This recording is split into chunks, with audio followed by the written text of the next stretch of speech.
nampaknya seperti apa yang disampaikan Bapak tadi, keuangan itu transparansinya tidak banyak yang tahu.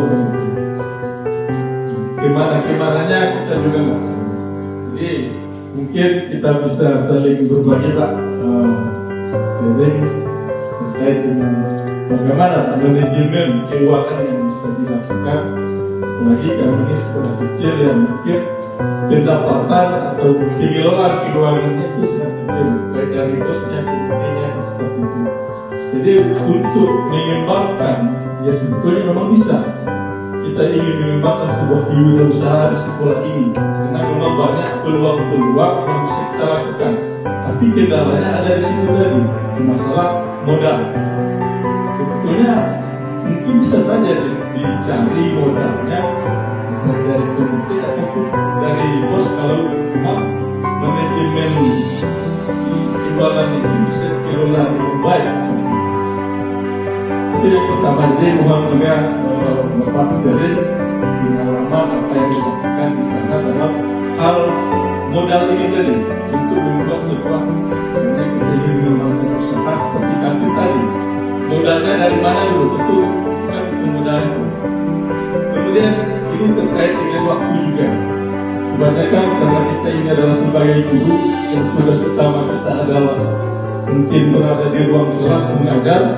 Tentu dalam hal kalau kita ingin berwirausaha, bagaimana kita mengatur mengenai waktu kita itu juga, sehingga yang mengajar tidak terbengkalai, kewirausahaan juga berjalan. Kemudian yang ketiga ini terkait dengan pemasarannya. Jadi itu pemasaran ini memang kita punya jurusan pemasaran, tapi yang biasanya yang dilakukan oleh PKK di sini, itu ada PKK yang buat semacam WP, kemudian hanya dijualkan, dipasarkan itu di anak-anak sini saja, tidak sampai ke luar sekolah.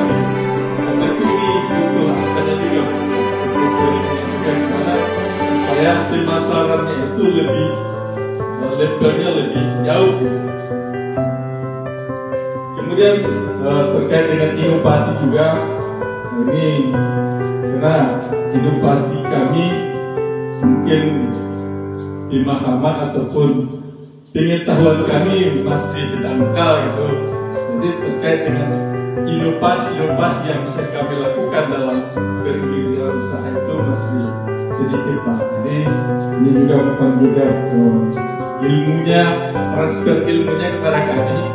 Saya mungkin walaupun sama dengan SMK lulus tapi kan minimal mengarah ke situ. Nah, itu Pak pertanyaan. Terima kasih atas waktunya. Assalamualaikum warahmatullahi wabarakatuh.